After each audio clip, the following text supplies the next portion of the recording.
حضرت آقا امام جعفر الصادق علیہ السلام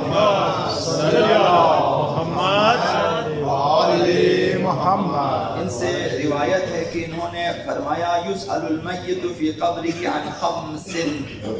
جب انسان اس دنیا سے مر جاتا ہے اور عالم برزخ میں داخل ہو جاتا ہے 5 چیزوں کے بارے میں اس سے پوچھا جائے گا، یعنی 5 مہم چیزیں ہیں، اور بھی ہیں احادیث مبارکہ میں، شاید آپ کی خدمت میں عرض کروں۔ اس حدیث مبارکہ میں 5 اسلامی ارکان کے بارے میں فرمایا کہ 5 چیزوں کے بارے میں سوال کیا جائے گا، پوچھا جائے گا۔ عن صلاتہ، سب سے پہلے نماز کے بارے میں پوچھا جائے گا۔ یہ سرسری جیسے ہی عالم برزخ میں قیامت سے پہلے قبر کی بات ہے، قبر یعنی برزخ، انسان کا جسم قبر میں ہے، انسان کی روح برزخ میں، اور عالم برزخ میں انسان سے سوال کیا جاتا ہے نماز کے بارے میں، وَزَكَاتِهِ، زکوٰۃ کے بارے میں، وہ جو واجبات مالی ہے، خمس و زکوٰۃ، اور تیسری چیز وَحَجِّهِ، حج کے بارے میں پوچھا جائے گا، نمازوں کے سلسلے میں کیا کیا ہے، خمس و زکوٰۃ کے سلسلے میں تم نے کیا انجام دیا ہے، اور اپنے واجب حج کے بارے میں۔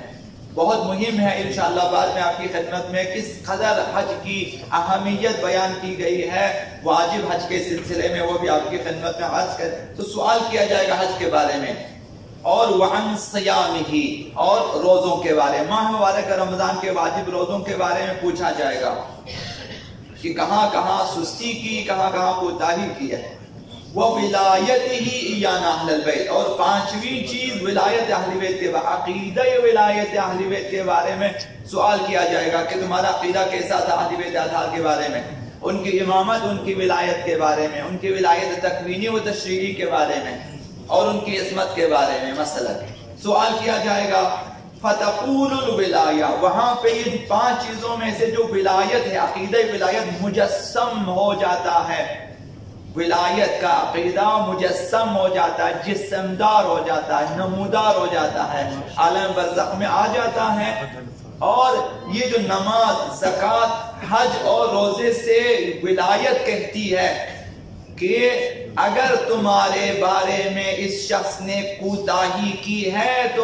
میں انہیں پورا کرنے والی، یعنی ولایت اہل بیت کی برکت سے اہل بیت اطہار سے رابطے رکھیں، درود و سلام کا سلسلہ جاری رہے، اہل بیت کے سلسلے میں زیارتوں کا سلسلہ جاری رہے، محبتیں بڑھتی رہیں، تو یہ فائدہ ہے ولایت اہل بیت کا کہ نماز روزوں میں کہیں کہیں اگر نادانستہ کمی رہ گئی ہے تو ولایت اہل بیت کی برکت سے، شفاعت اہل بیت کی برکت سے، دعائے اہل بیت کی برکت سے خداوند متعال اس کمی کو پوری فرما دیتا ہے۔ تو نماز کے بارے میں بھی سوال کیا جائے گا، اور ولایت کے بارے میں بھی، یہ 5 چیزیں جو کہ باقی احادیث میں بیان ہو چکی ہیں۔